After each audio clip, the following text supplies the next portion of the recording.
อากาศปีนี้ของชาวสวนทุเรียนนะครับเปลี่ยนแปลงแบบสุดขั้วมากเลยทำให้การจัดการสวนของเราลำบากนะครับ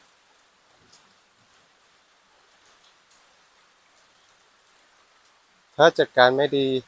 ช่วงที่ลูกมาหรือช่วงที่ออกดอกบานพวกนี้ถูกฝนนี่เสียหายกันเยอะครับปีนี้